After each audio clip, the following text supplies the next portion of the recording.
Estamos no ar com mais uma live, a nossa última live do mês de janeiro, e eu decidi conversar com vocês um pouquinho exatamente sobre o porquê que para a maioria de vocês é muito difícil orientar os pais.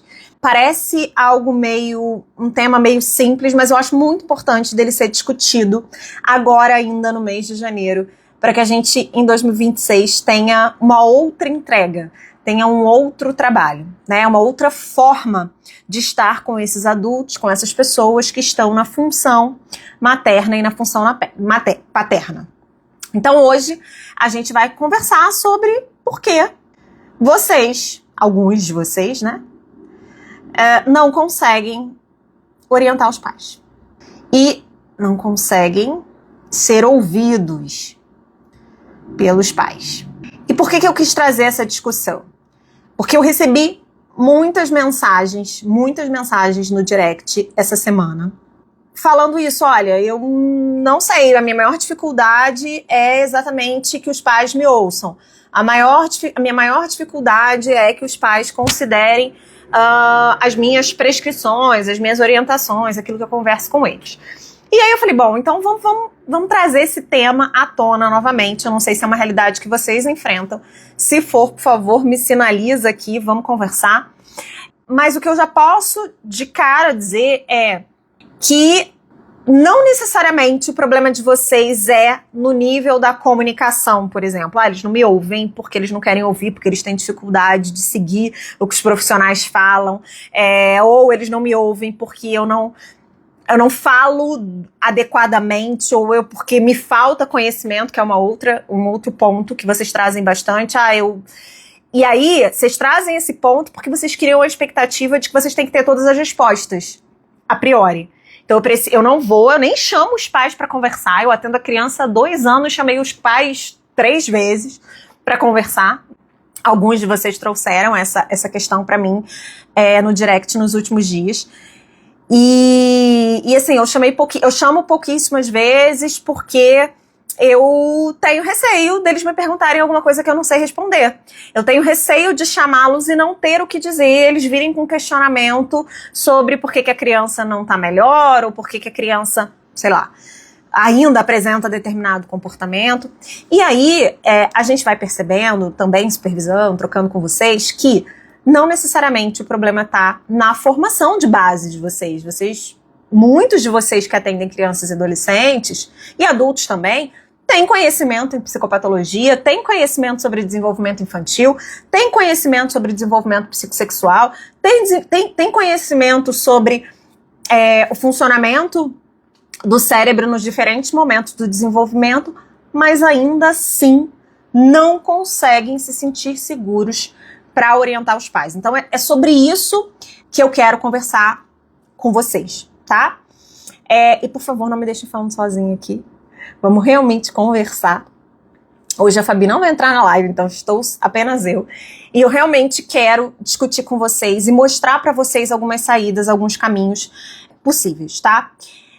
Primeiro problema que eu vejo é a maioria das formações em psicologia, na minha época era muito pior, né? Eu já tenho 20 anos de formada, mas ainda hoje, a maioria das formações em psicologia, mesmo as pós-formações, tá? Então, as especializações, né, das diferentes abordagens, prepara o profissional para olhar para a criança, prepara o profissional para olhar para o adolescente, ou seja, né, a maioria das qualificações que a gente vai buscando dentro da nossa trilha de capacitação, desde a graduação, elas envolvem um olhar muito centrado no desenvolvimento infanto-juvenil, ou muito centrado na psicopatologia, das psicopatologias do desenvolvimento, ou muito centrado na psicopatologia dos adultos.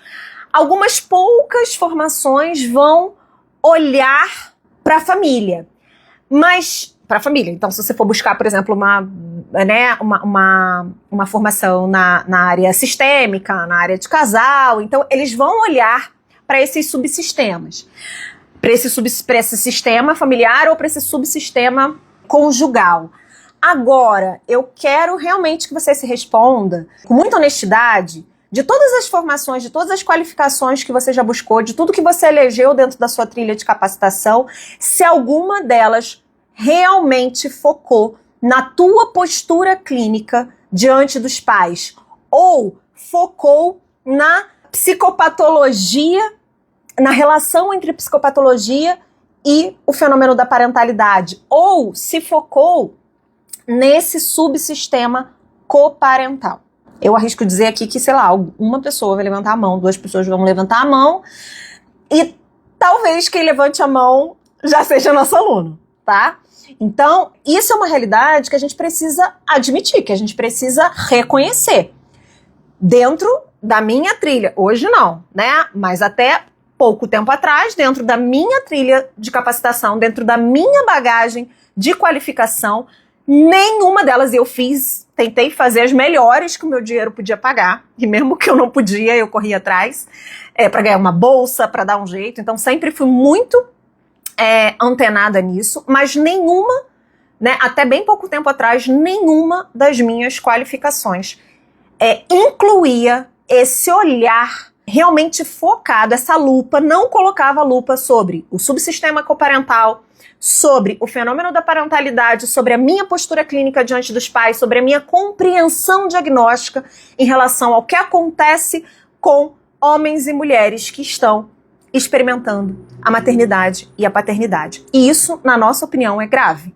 Tanto é que a gente foi se organizando, primeiro para dar conta das nossas necessidades, né, Fabiana e eu, e depois a gente resolveu transformar isso em capacitação para vocês. Então hoje, para quem ainda não conhece a gente tem 2 capacitações dentro dessa área da parentalidade, com todo esse olhar que eu estou descrevendo para vocês, que e totalmente fundamentado na psicologia, que é o curso de extensão e a pós-graduação, tá? Então isso você precisa reconhecer e precisa olhar para a sua trilha de capacitação com honestidade, porque a maioria das formações que vocês fizeram, se não todas elas, desde a graduação, focam na criança, focam no adulto, focam no adolescente, no máximo ali no sistema familiar ou no subsistema conjugal, mas não leva em consideração todos esses aspectos e não te ensina a desenvolver uma postura clínica diante desses pais. Por isso que é tão desafiador estar diante deles.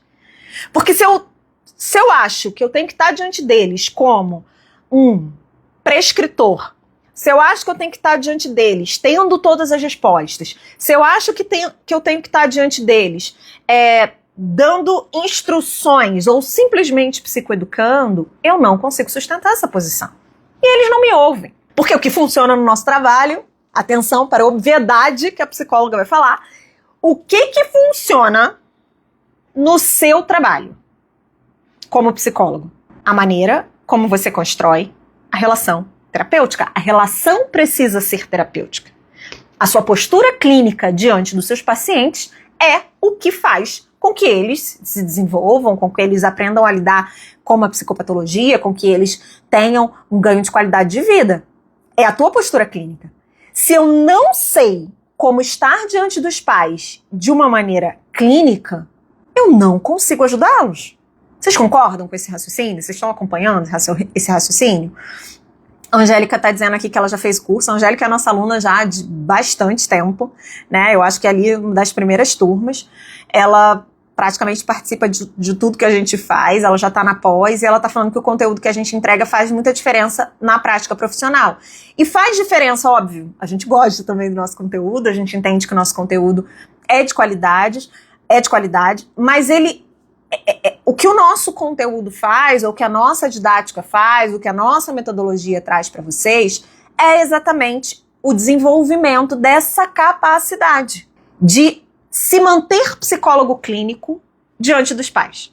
Porque eu não sei o que acontece com vocês, mas quando os pais chegam, muitos de vocês saem desse lugar de psicólogo clínico e assumem um outro lugar, de educador, de, sei lá, às vezes até de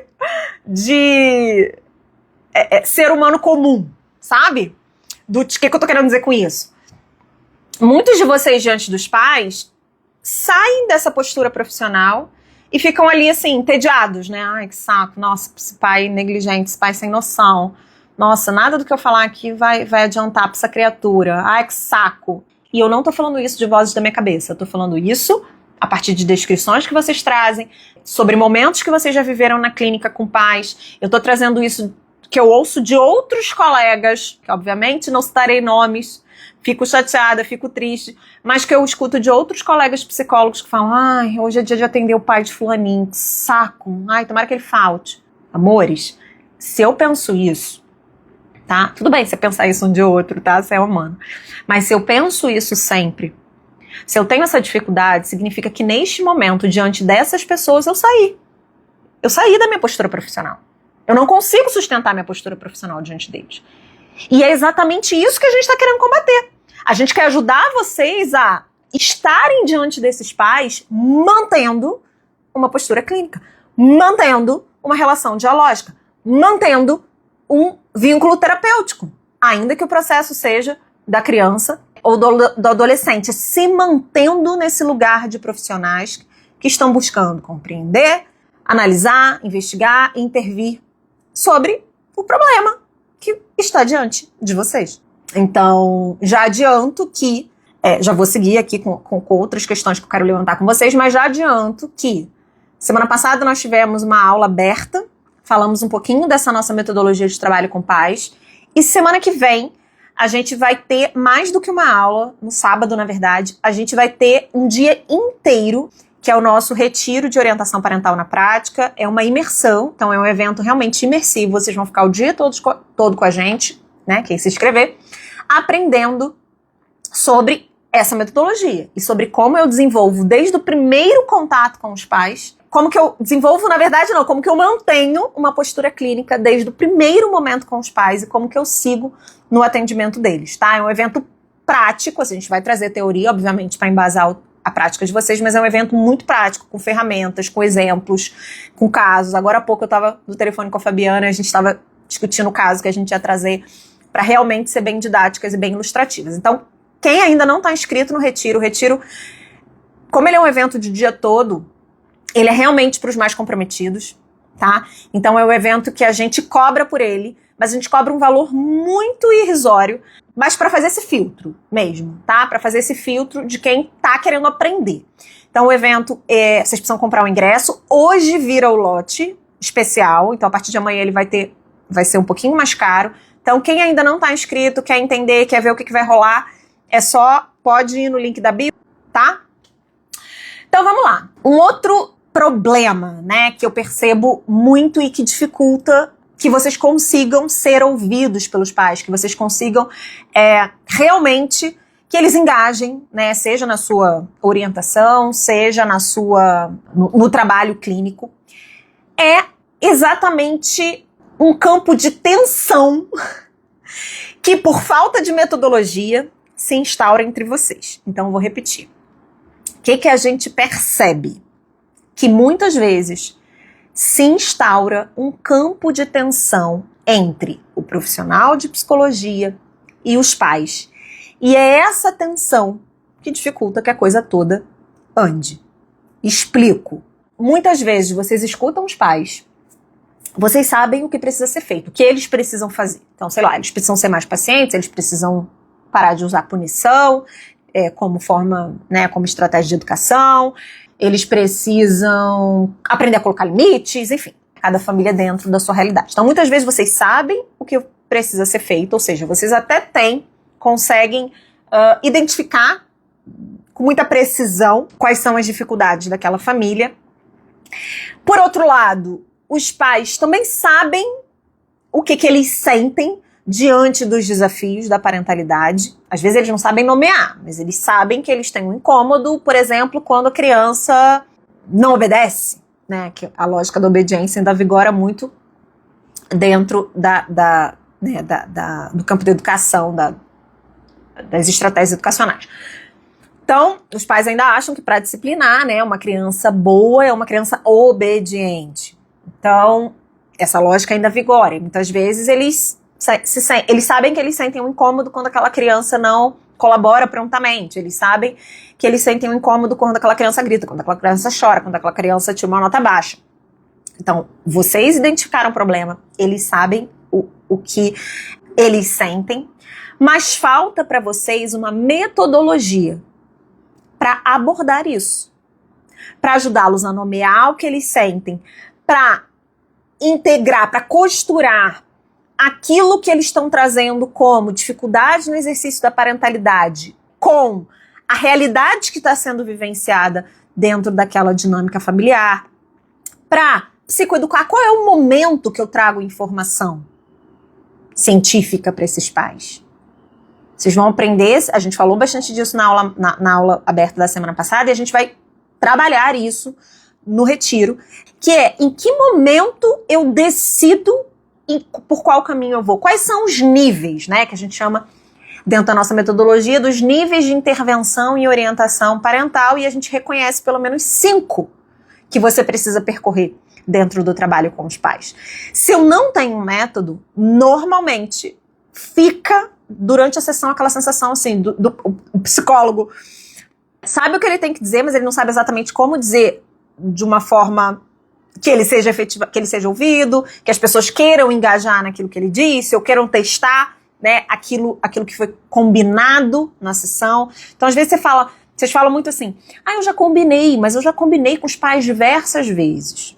Aí eu sempre pergunto, quando eu tô dando supervisão, eu falo assim, tá bom, você combinou mesmo, no sentido de combinado, de vocês terem construído uma solução, de vocês terem chegado num acordo, ou você falou, e no final colocou a palavra combinado. Sabe assim, olha, eu acho que vocês precisam separar ou criar um momento de qualidade com aquela criança, com seu filho, né? Gastar um tempo fazendo atividades que ele gosta. Combinado?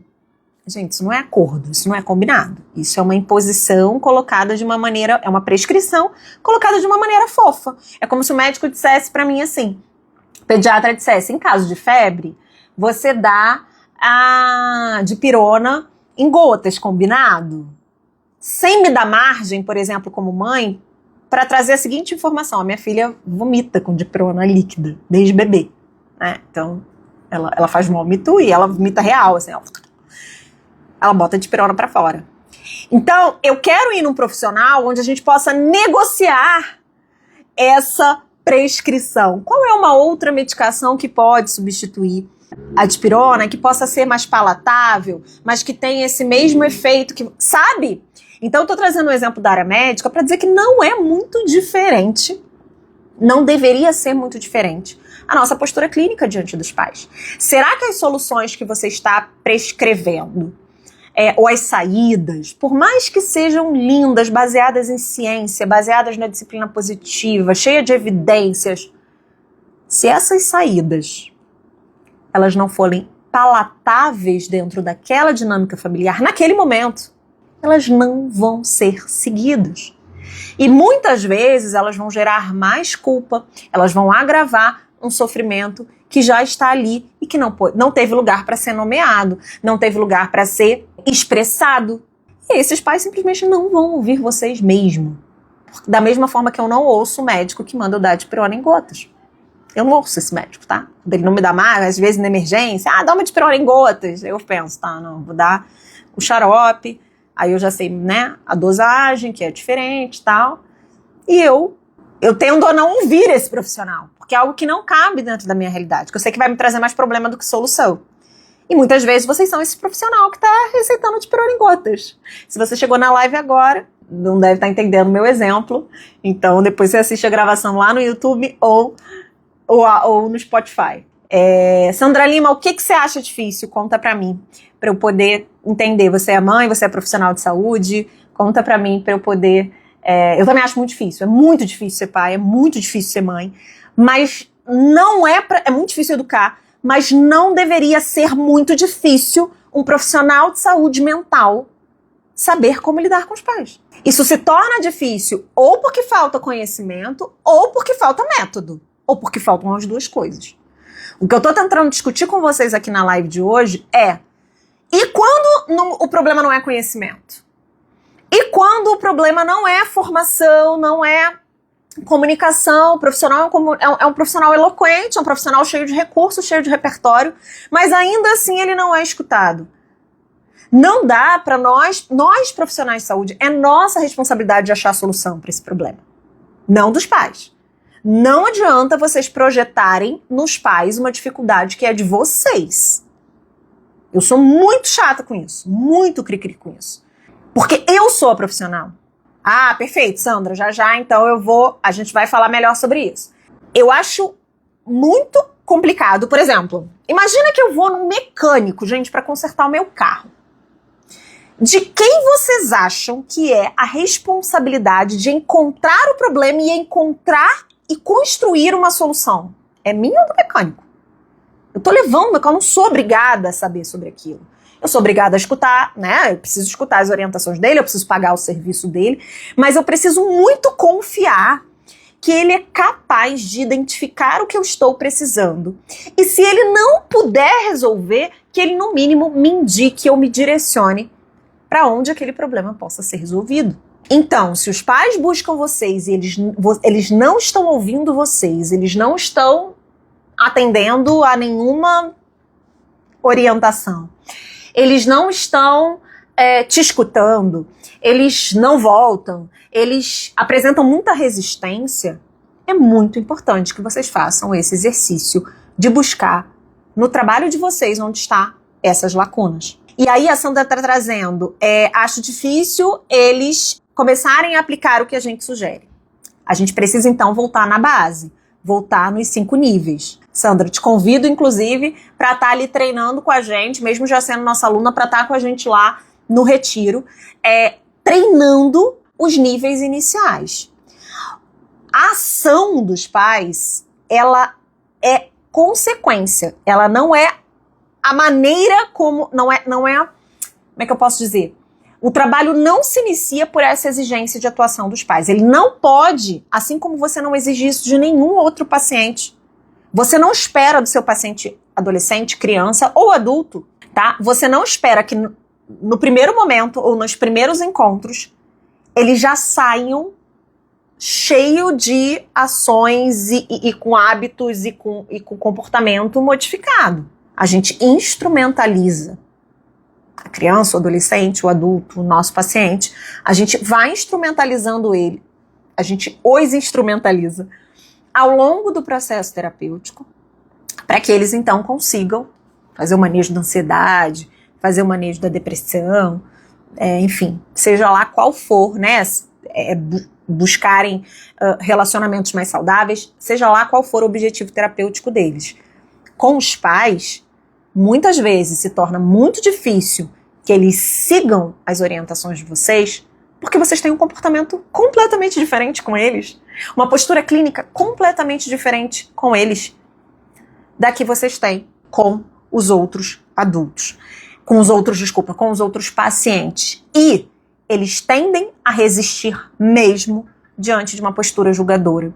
Eles tendem a resistir mesmo diante de uma postura prescritiva que não faça sentido dentro da realidade deles. Grande parte do trabalho com os pais, e a gente vai ensinar muito isso sábado no retiro, a base do trabalho com os pais, ela precisa ser preparar o terreno para aquilo que a gente quer ou gostaria que eles implementassem.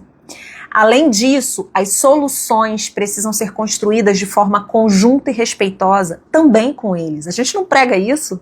A gente não pede para que eles sejam respeitosos com as crianças, que eles garantam a autonomia, né, daquela criança dentro do processo de desenvolvimento dela, que eles aprendam a lidar com os erros das crianças sem serem punitivos. E por que a gente faz completamente diferente com eles?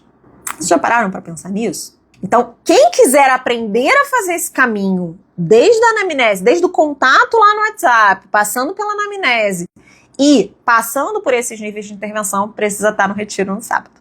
Precisa treinar a estabilidade. Por isso que é um evento imersivo. A gente trazia esse conteúdo mais no formato de aulas expositivas, né?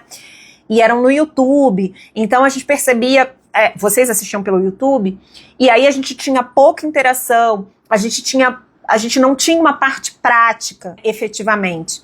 A gente modificou completamente isso, né? A gente agora faz esses retiros para ensinar esse conteúdo, exatamente porque na parte da manhã a gente traz todo o conteúdo teórico, já com bastante exemplo, e na parte da tarde a gente treina isso de forma aplicada a um caso clínico e dentro do Zoom.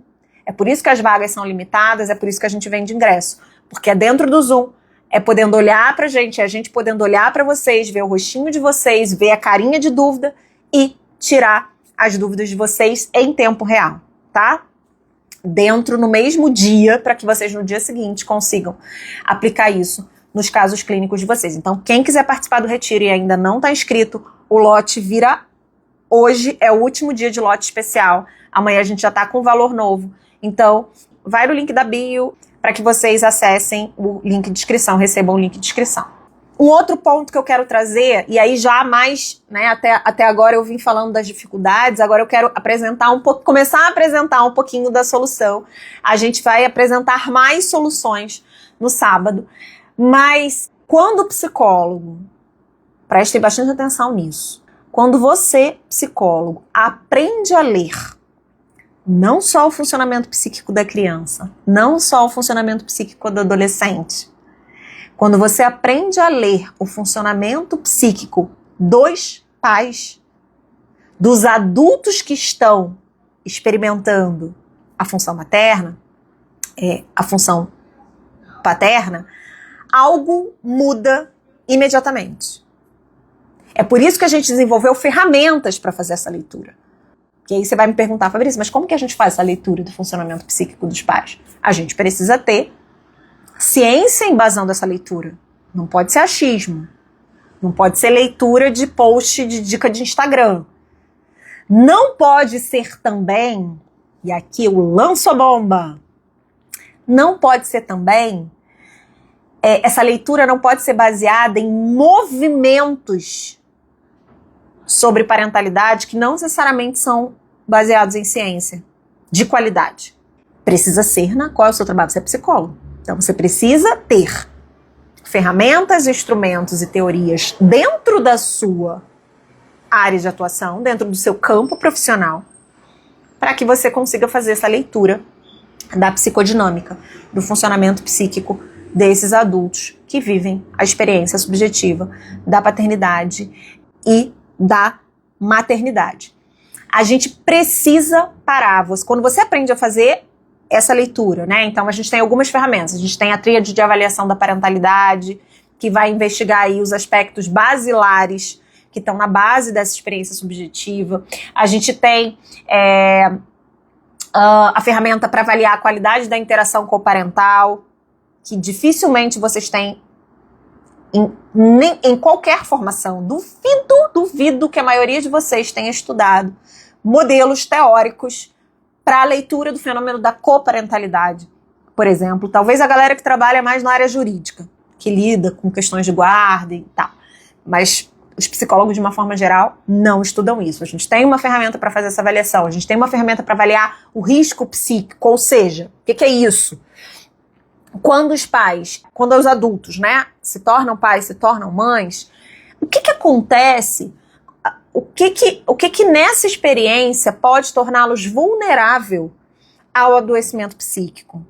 A gente também tem modelos importantes, teóricos, de referência para fazer esse estudo, tá? Para fazer essa análise. Enfim, a gente tem ferramentas, a gente tem modelos de referência que nos ajudam a compreender o que está em jogo ali diante de nós, quando esses adultos são pais e são mães. E aí a gente consegue parar, que aí vem o pulo do gato. Quando a gente consegue fazer essa análise, essa compreensão realmente diagnóstica do fenômeno da parentalidade que está diante de nós, a gente consegue sair dessa postura de convencimento. Então eu preciso convencer os pais de que o que eles estão fazendo é errado. E eu passo a conduzir um processo clínico com eles. Eu passo a conduzir um processo de transformação que vai levar em consideração critérios clínicos para decidir avançar, para decidir recuar, para decidir mudar a estratégia de intervenção. Não posso fazer isso da minha cabeça. Eu não posso pegar... Desculpa, gente, mas vocês não deveriam pegar um livro de disciplina positiva, por exemplo, e basear o trabalho de vocês nisso. A gente está falando de um movimento teórico, de um movimento social, que é super importante, que é super válido, Mas se você lê um livro, o livro de disciplina positiva, ele não foi escrito para o psicólogo, para ensinar o psicólogo a trabalhar com os pais, ele foi escrito para os pais. Ele considerou outros parâmetros, outros critérios que não necessariamente critérios clínicos de avaliação.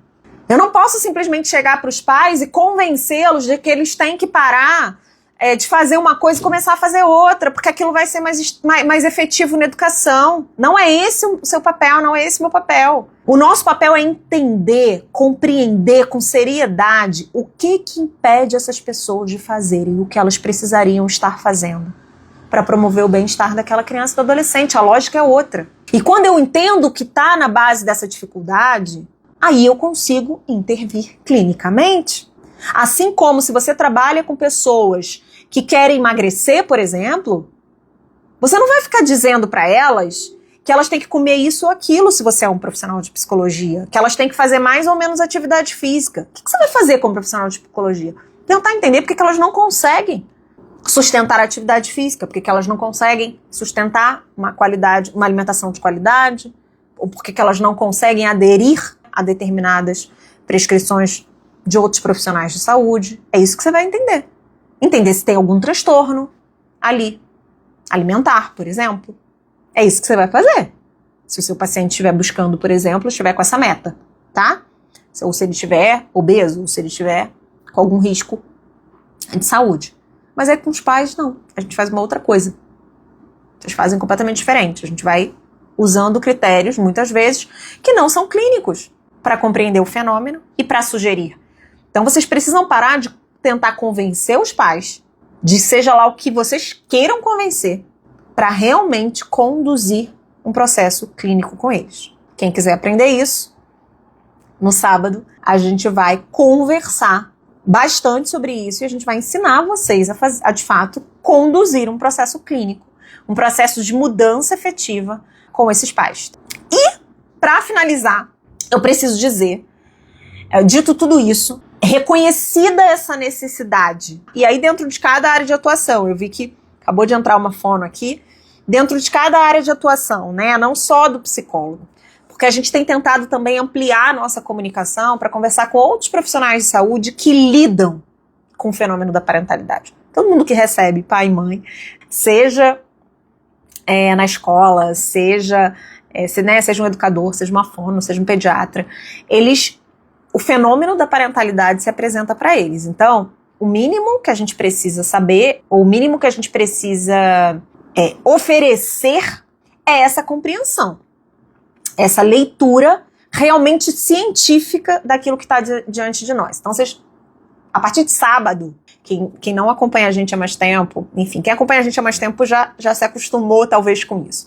Mas quem está chegando agora, assim, encontros como de sábado são realmente um divisor de águas para muitos de vocês nessa postura diante dos pais. Então, assim, a ideia é que vocês parem de sair dessas análises rasas de, é negligente, é omisso, é permissivo, não sabe colocar limite, é estressado, é sei lá o quê, que não é critério clínico, embora estilos parentais sejam critérios de análise, mas não podem ser a única coisa que a gente se baseia para decidir intervenção com os pais. A ideia é que vocês saiam desse lugar para realmente uma compreensão clínica, né? Uma leitura científica, uma leitura com critério daquilo que está diante de vocês. Então, por exemplo, quando eu citei a tríade de avaliação da parentalidade, que é uma ferramenta super importante na compreensão disso.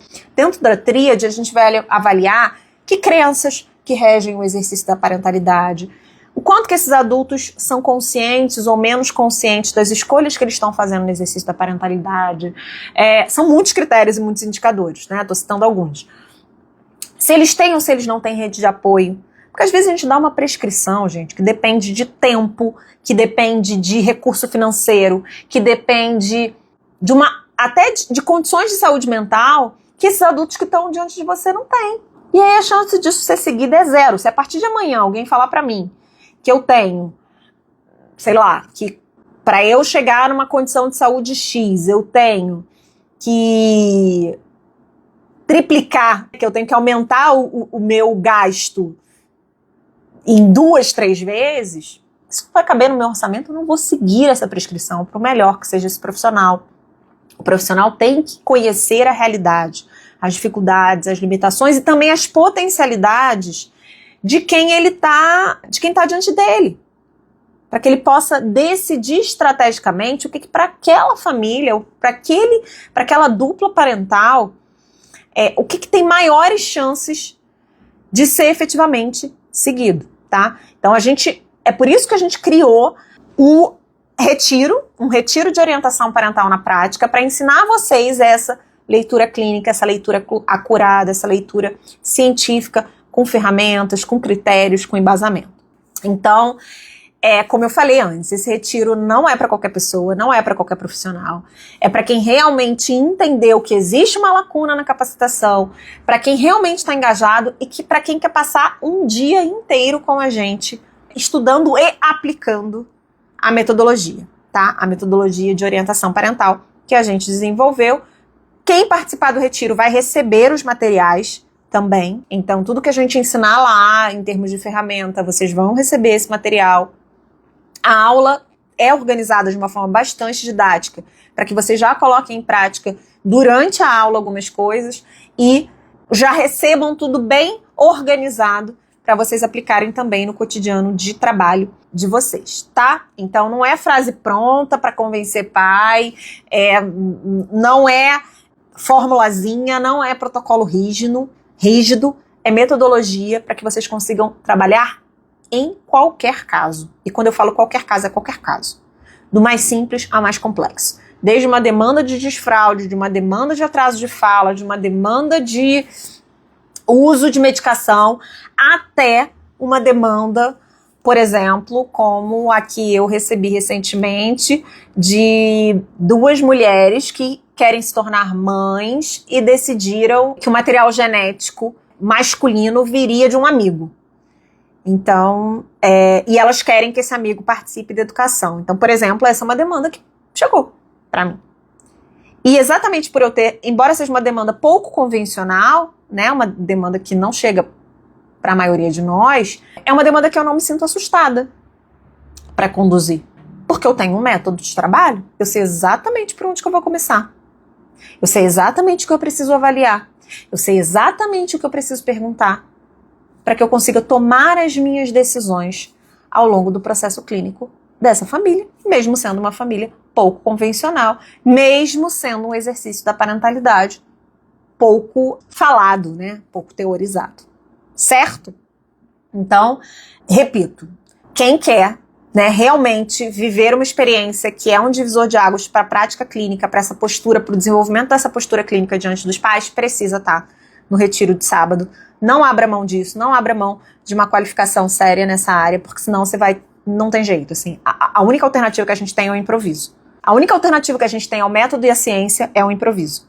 E se é improviso, na minha opinião, ético já deixou de ser há bastante tempo, e aí a qualidade eu nem vou questionar, certo? Então, não seja esse profissional. Uma das formas de não ser esse profissional é estar com a gente no sábado. Como eu disse, quem ainda não está inscrito precisa se inscrever, o lote vira hoje, no final da live, correr no link da nossa bio para receber o link de inscrição. A partir de amanhã, o ingresso do evento fica mais caro, é um valor simbólico, é um valor que vocês podem parcelar, dividir, decidir como vocês podem pagar, mas e o que é entregue é muito mais do que muito curso caro por aí. Então fica aqui o meu convite para a gente estar juntas no sábado, no Zoom, bem próximas. Fabiana também vai estar lá. Ela está nesse momento trabalhando no caso clínico que a gente vai discutir com vocês na parte da tarde. Então se organizem, né? Ah, Fabrícia, mas sábado eu não vou estar disponível o dia todo, vai ter um momento que eu vou me ausentar. Não tem problema. O ingresso dá acesso à gravação, tá, do conteúdo por 7 dias. E por que por 7 dias? Porque a gente não quer que vocês fiquem enrolando para aplicar. O evento é muito prático, o conteúdo é muito prático.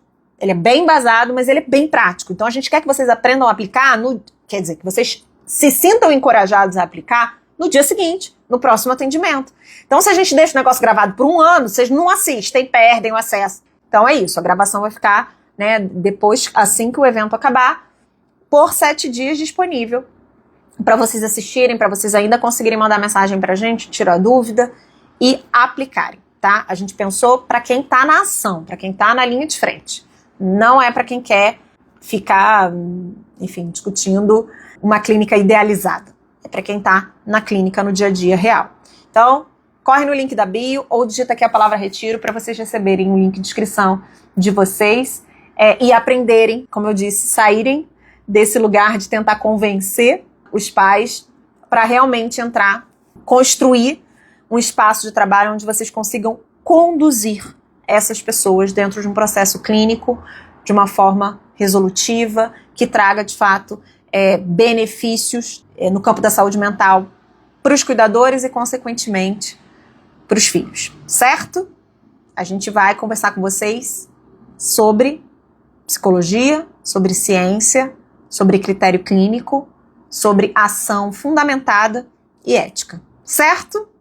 Obrigada pela companhia de vocês, espero que essa conversa reverbere aí e que a gente se veja mais de pertinho, eu possa ver o rostinho de vocês, possa trocar uma ideia com vocês no sábado, tá bom? Beijo, gente! A Angélica tá dizendo que depois do retiro a visão muda. A ideia é essa mesmo, é ter uma outra postura, uma outra atitude e um conjunto de competências muito bem desenvolvidas para fazer um trabalho sério. Agora eu vou mesmo. Beijo, gente. Tchau, tchau.